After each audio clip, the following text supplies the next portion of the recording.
না, এই ক্যাম্পটা তো আমি বলবো যে খুবই ভালো একটা প্র্যাকটিস সেশন হচ্ছে ইন্ডিভিজুয়াল প্লেয়ারের কিছু শর্টস আর কি ইমপ্রুভ করার জন্য। ইন্ডিভিজুয়াল আমরা বাইরের দেশে আসলে এই কাজটা বেশি করা হয়, যে 1-to-1 প্র্যাকটিসটা। আমাদের তো আসলে এই অপরচুনিটিটা হয় খুব কম। তো যেহেতু বিপিএলের আগে যে সুযোগটা এসেছে, সোফার 2 দিন আমরা 4টা ব্যাটসম্যানকে নিয়ে কাজ করেছি। তাদের ইন্ডিভিজুয়াল আপনার শটসগুলো ইমপ্রুভ করার জন্য আর কি। ওরা পারে এই শটগুলো, কিন্তু আরও যেন পারফেকশন হয়, সেই কারণেই আসলে দেখা যাচ্ছে যে ক্রিকেটিং শটসের উপরে যেন আমরা বেশি আর কনফিডেন্স নিয়ে খেলি, সেই জিনিসগুলো নিয়ে কাজ করার চেষ্টা করছি। এখন যে কোনো ব্র্যান্ডের পুরাতন এসি বদলে নতুন ওয়ালটন এসিতে উপভোগ করুন 25% ছাড়। ওকে নিয়ে আসলে ইন্ডিভিজুয়াল কাজ করানো হচ্ছে, যে বিশেষ করে পারভেজ ইমন এবং তানজিম তামিম, দুইজন টপ অর্ডার ব্যাটসম্যান। তাদেরকে আসলে তারা তো ওভার দ্য টপ খেলতে পারে, তাদের জন্য শুরুতে যেন আমরা ক্রিকেটিং শটস, বলাররা যখন আপনার অফ স্টাম্পের বাইরে বল করবে, সেই বলগুলো পয়েন্ট, কাভার, মিড অফ, যেই গ্যাপগুলো আছে ওই গ্যাপে যেন শুরুতে আপনি যদি লো রিস্ক শট খেলেন, তাহলে কিন্তু আপনার জন্য রান করাটা সম্ভব। সেই জিনিসগুলো নিয়ে আসলে কাজ করা। লেগ সাইডেও প্র্যাকটিস করানো হয়, যদি যেমন ফ্লিক, আজকে কিন্তু অনেকগুলা ব্যাটসম্যানকে ফ্লিক প্র্যাকটিস করানো হয়েছে লেগ আর কি, মিড উইকেট এবং মিডনের ওদিক দিয়ে যেন নিচে বিশেষ করে আসলে এই ট্রেনিংটা হচ্ছে আমরা যেন নিচের বেশি শর্টস খেলি আর কি। ওভার দ্য টপ তো আমরা খেলতে পারি, কিন্তু আমরা যেন বেশি বেশি ক্রিকেটিং শটস নিচে খেলতে পারি, সেই জিনিসগুলো নিয়ে কাজ করানোর চেষ্টা করছি। শটগুলো কি আপনারা আইডেন্টিফাই করছেন নাকি ওনারাই করছেন প্লেয়ার? হ্যাঁ, হেড কোচ থেকেই আসছেন। প্রত্যেকটা প্লেয়ারকে নিয়ে ইন্ডিভিজুয়াল যে শর্টস প্র্যাকটিসগুলো হচ্ছে হেড কোচের মাথা থেকে এসেছে। আসলে ভাই, কয়েকদিন আগে আপনি একটা ভিডিও শেয়ার করেছেন যে বলারদের হাত থেকে রিড করার ব্যাপারে, স্পিনার স্পেশালি ওই জায়গাটা আমাদের সবসময় একটা ল্যাকিং ছিল। আসলে এমনি আমাদের প্লেয়ারদের সাথে কি কথা হয়েছে নাকি যে এই যে ফিট ইউজ করতে পারাটা, বল হাতের থেকে রিড করতে পারলে প্যাডে লাগবে না বলটা? না, এখন তো আমরা আসলে সিম্বল নিয়ে কাজ করতেছি। স্পিন ট্রেনিং যখন শুরু হবে, হয়তোবা 9 এবং 10, হয়তোবা সেন্টারে 9 না 10-11 মনে হয় আপনার সেন্টারে যখন স্পিন খেলা হবে, তখন হয়তোবা এই বিষয় নিয়ে কোচ আমরা আলাপ করব। তো অবশ্যই আপনি যদি পেস বলেন, স্পিন বলেন, আপনি যদি আগে থেকে পিক করতে পারেন যে এইটা এই জায়গায় আসতেছে, এই লেন্থে আসতেছে, তখন আপনার জন্য সহজ হয় খেলাটা। আসলে ভাই, সাইফ হাসানকে আপনি দেখেছেন রংপুর রাইডার্সে, এখন দেখছেন, আপনি কীভাবে জাজ করবেন এবং সাইফ কিনে আপনার যদি কিছু বলার থাকবে সাইফের বিষয়ে? না দেখেন, সাইফ তো আসলে আমরা সবাই জানি যে সে আন্ডার 19-এর ক্যাপ্টেন ছিল, তারপর তাকে সুযোগ দেওয়া হয়েছিল, ওই সময় হয়তো সাকসেসফুল হয়নি, কিন্তু লাস্ট 4 বছর পরে আবার তার এখন সেটেলমেন্ট হয়েছে বাংলাদেশ টিমে। এটার পিছনে ডেফিনেটলি আমি মনে করি যে রংপুর রাইডার্সের একটা বড় অবদান আছে।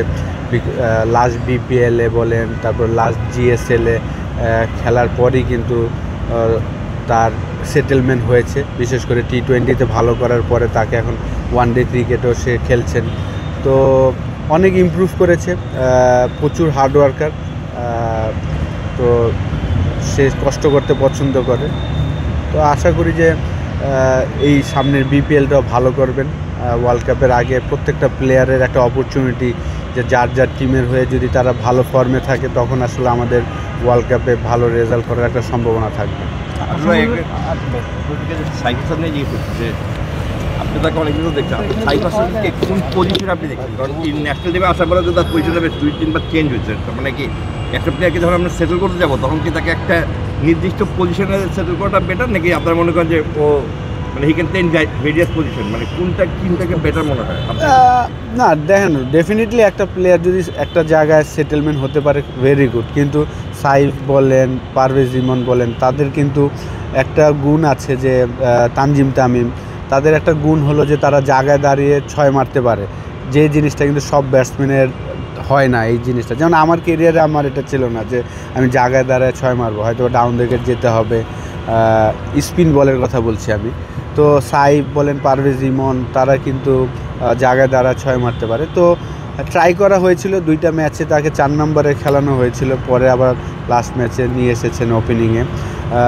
যেহেতু তার ডোমেস্টিক কেরিয়ার যদি দেখি যে লিস্ট এ ক্রিকেটে প্রায় 10টার মতন সেঞ্চুরি, তারপর ফার্স্ট ক্লাসে 8টার মতন সেঞ্চুরি আছে।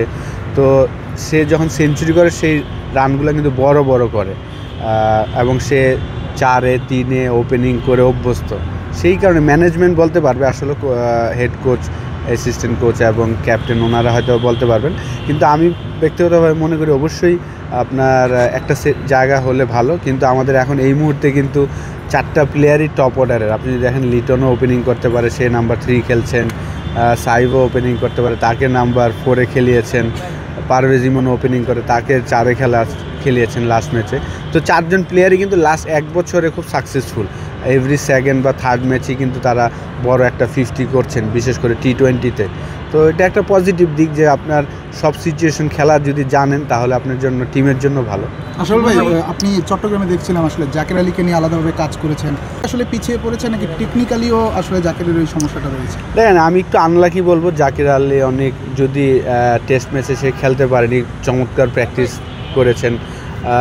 তারপর একটা ম্যাচ খেললো, ওই ম্যাচে 2টা বল বাদ দিলে, যে বলে একটা অফ স্টাম্পের অনেক বাইরের বল লেগে মারতে গিয়েছেন আর যেটা আউট হয়েছেন, এই 2টা বল বাদ দিলে আর বাকি 14টা বলে আমি বলবো যে সে ম্যারিট অনুযায়ী খেলেছেন, ভালো ব্যাটিং করছিল। আনলাকি যে সে ম্যাচ পায়নি। যদি ব্যাক টু ব্যাক আরও 2টা ম্যাচ পেতো তাহলে আমি শিওর যে সে বড় রানই করতো, কারণ সে মেন্টালি প্রচুর স্ট্রং এবং সে কিন্তু পারফর্মার। যখন সে বাংলাদেশ টিমে ঢোকার আগে কিন্তু 3টা সিজন ঢাকা প্রিমিয়ার লিগ বলেন, NCL বলেন, BCL বলেন, BPL বলেন, সব জায়গায় কিন্তু সে পারফর্ম করে বাংলাদেশ টিমে ঢুকেছে, এবং বাংলাদেশ টিমে ঢুকেও কিন্তু সে 3টা ফর্মেটই ভালো খেলেছেন। রিসেন্টলি একটু খারাপ সময় যাচ্ছে, সেই জায়গা থেকে আমার মনে হয় যে BPLটা খুব ভালো একটা প্ল্যাটফর্ম তার জন্য, এবং ভালো জায়গায় সে গিয়েছেন। সুজন ভাই আছেন হেড কোচ হিসাবে, এবং অনেক দিন সে কাজ করেছেন, আবহানীর হয়ে খেলেছেন। তো তার সব কিছুই সুজন ভাই ভালো জানেন। তো আমি শিওর যে BPL-এ সে তার ভালো রিদমে চলে আসবে ইনশাআল্লাহ। আপনি তো একটা সিরিজ মাত্র বাংলাদেশ টিমকে সামনাসামনি দেখলেন, তো আপনি জানেন বাংলাদেশ টিমের সমস্যাগুলো কোথায় কোথায় ব্যাটিংয়ে, এগুলো আইডেন্টিফাই করেছেন, কোথায় কোথায় কাজ করছেন। আরেকটা জিনিস, যে বাংলাদেশ কিন্তু হঠাৎ করে কলাপস করে, যে একসাথে 3-4 উইকেট পড়ে যায়, 6 জন পড়ে যায়, এটা মানসিক সমস্যা হিসেবে চিহ্নিত সবসময়। এইটা নিয়ে কাজ করছেন কিনা?